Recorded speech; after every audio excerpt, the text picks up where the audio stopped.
What do you think about our show and like the cultural revolution? This is the only episode I've seen so far, so I love it. I'm on it, and You I are? think it's He's great. on it. I think it's a really important show, yeah.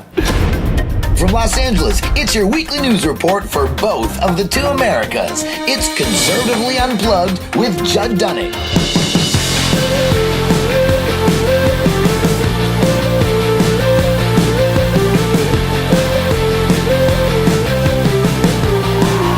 Judd Dunning here at Politicon 2016, Conservatively Unplugged. I'm here with two powerhouses of conservative comedy. We got Adam Yenser, who was the top Politicon comedian last year. Yeah, I won the stand-up contest last year. And my good friend, our correspondent, Adam Richmond, wearing a kippah, an American kippah, I believe that would be. This is a yarmulke. It is America. America. Thank you for dropping the A on our show.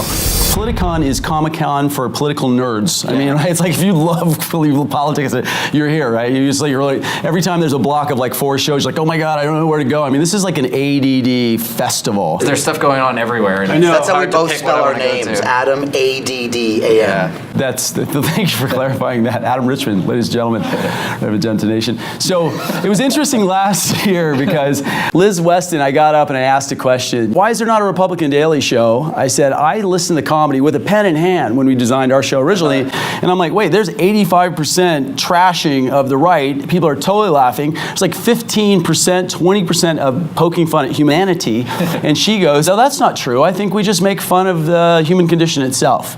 So everybody in the panel last year was pretty much like, no, we just make fun of the human condition itself. I'm like, man, I'm a conservative and my stomach like flips. I find a lot of it isn't funny to half of America. In comedy right now, have the rules changed about it being more or less PC? I mean, what's going on for the conservative community? I mean, conservative and comic. Yeah, you don't hear it very often, but I don't know that the political correctness, the atmosphere has gotten worse than it's always been. But, I think the political industry has always been very liberal. And I think you can do smart comedy from a conservative point of view.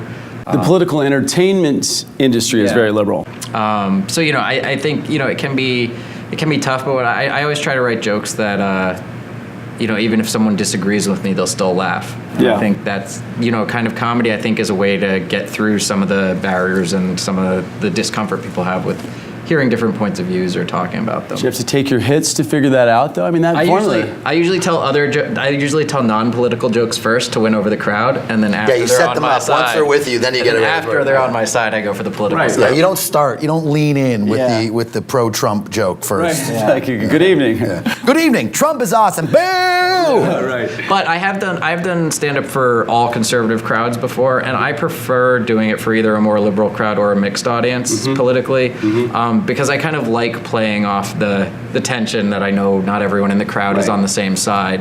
And I think that's how I feel it must be for some liberal comics, which I don't know whether it's as fun to kind of get up on stage if you know that you're just kind of preaching to the choir. Well, it's easy to make fun of the system, right? So that's what the liberal is. They're making fun of the Republicans. You'd be like, the Republic of America. The setup is... They're the bad people. They're the ones that keep things old school the way they were. We want change. But I think when a lot of these people started doing comedy, they were very influenced by people like George Carlin and Bill Hicks and people like that. I like liberal comics and I like The Daily Show, but it does become kind of this stereo of all the same point of view. Because I think when those people started, the people in power were very conservative Republicans. The whole culture was more traditional, more, Judeo-Christian. And as it's become more liberal and more secularized, I don't think the comedy industry has caught up. I don't expect all of the comedy industry to swing conservative, but I think you do see more and more, even big comics are kind of towing the water with libertarian ideas and they're pushing back a little bit against some of the political correctness culture. But don't you think it's swung so far now? Like we've allowed that. I agree totally with what you're saying. So the liberal side, we've given them such free reign over the last 8 years, let's just say that, that now it's gotten to the point, it's like, whoa, okay. It wasn't free reign, it actually cost a lot. Too far, yeah. Save the planet, everything should be fair, and we should have world peace. That really is the liberal, beautiful dream. And I saw a great article lately that said, we care, conservatives care, we just care differently. We don't want to put solutions into place to try to solve the emotional problem that could harm people logistically and rationally over the long haul. Like the difference between conservative care and democratic liberal care is the same care for humanity. But we want to care in a way that hurts them. I think you're more realistic. I think what you just said, you nailed it. It's like the things that they want, we all want that too, but we're more realistic. I think it's true that people care in different ways about things. Like when you look, I think there's one of the like common themes. I think that Democrats and liberals in general, they say, oh, Republicans hate the poor, conservative people hate the poor. If you look at their actual behaviors, liberals and Democrats often support policies where the wealth is shifted from the rich to the poor. Sure. If you look at personal giving, red states, people in red states give much more out of their own pocket. So there is this care for those less fortunate out of personal charity, even though Republicans don't get on board with all the sort of social, restructuring policies that kind of redistribute Well, the wealth. I do hate being poor. I mean, that is a real problem for me. You want everybody to be happy, then you hit the realities of life and you realize what's best for the world, and then there you are, you create this comedy spear. Wasn't that what life is like though? You're liberal, you work your ass off, you're liberal, then all of a sudden you make money, and now all of a sudden you're conservative. People, when you tell them that they can't succeed by working hard, and that everyone who has something has it because it was handed to them, and everyone who doesn't have something doesn't have it because they were oppressed or held back in some way. Depending on how you start off in life, it might be easier or harder for some people, but working hard will always help to get you ahead. I don't think it's good to just teach people that everyone who's ahead had it handed to them, and everyone who's held back was oppressed. The conservative comic has a harder time making the other side a victim. People can boo at conservative comedy when they feel uncomfortable politically, but nobody boos at liberal comedy. So you're always up against that emotional And I think that's what's hard about, one of the things that I think as writers and creative people and comedians on all sides that are starting to push back against the political correctness culture is that it is becoming this thing where they believe that there's certain topics that are either too sacred or certain points of view that can't be attacked, and I think that's a dangerous thing for comedians. I agree, especially for comedians. How are you supposed to push buttons? And there's topics that there's ways to. And you were right before. There's ways to walk the line, and then you get them on your side. But like for me, it's like I'm not politically correct. I'm just correct. What I see when I go out to the clubs and kind of in general is that there are a lot of like up and coming comedians that from a liberal perspective you can kind of go for very easy jokes or very kind of generic points of view that have already been put out there and get a laugh.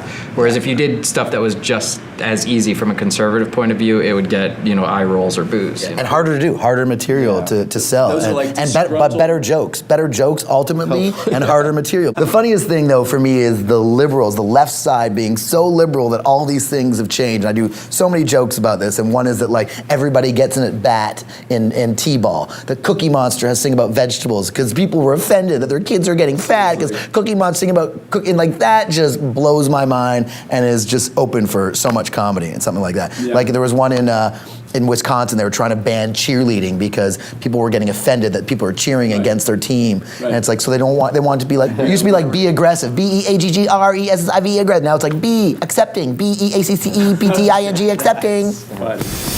So we called up Sony, and I said, look, 320 million Americans, 206 million are voting age, 117 center right. I said, do you know the ad revenue that is sitting on the right? People want to laugh. I have friends that are like, they're in Arizona, they're like, oh my God, we're going to see Conservatively Unplugged, man. I mean, and people are like, oh, those are rednecks, they're close. No, they're not. They just have a different sensibility. They can't watch The Daily Show, right? We're making something funny, and you're making stuff light of it. And that's the thing. You can't attack from the right the way the left can attack, right? So we're actually the ambassadors of conservative philosophy. You can't really, I'm the dick of conservative. You can't. But I often do those jokes or say certain points and make those points, and then have it see people in the audience react and be like, "Oh my God!" Like, "Wow, Did you just think? Why are we offended by Cookie Monster?" I would like to see some of the shows like The Daily Show and The Nightly Show and stuff like that. I would like to see, more conservative points of view be incorporated into those shows. Like I think Larry Wilmore on his panel interviews on his show, I like his show. But then sometimes on the panel interviews, no matter what topic they bring up, it's like all four people on it are on the same side. I mean, like the other day they talked about, whether or not we should say radical Islam.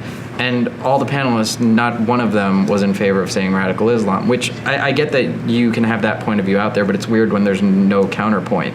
And I think Larry kind of tries to push it in that direction sometimes. I think he's a great host. Put Bill Maher on there. He's gone on. And I think all of us agree. Right? I mean, that's the point you're making. Yeah. Bill Maher's like, look, man, a radical Islam. He's like, I'm a uber liberal, but guess what, man? I'm a conservative and a radical. It's great. He's shifting. He's also, he hates Bernie Claus, right? He calls him Bernie Claus. Everybody should work. Well, this has been a fantastic think tank here on Conservatively Unplugged. It's just been a great honor to have you, Adam. One to watch, Adam Yenser, ladies and gentlemen. Adam Richmond. Thank you, man. You'll be seeing a lot more of Adam Richmond here on our show, Red and Magenta Nation. We'll be back to Politicon. God bless you, God bless America, and God bless television.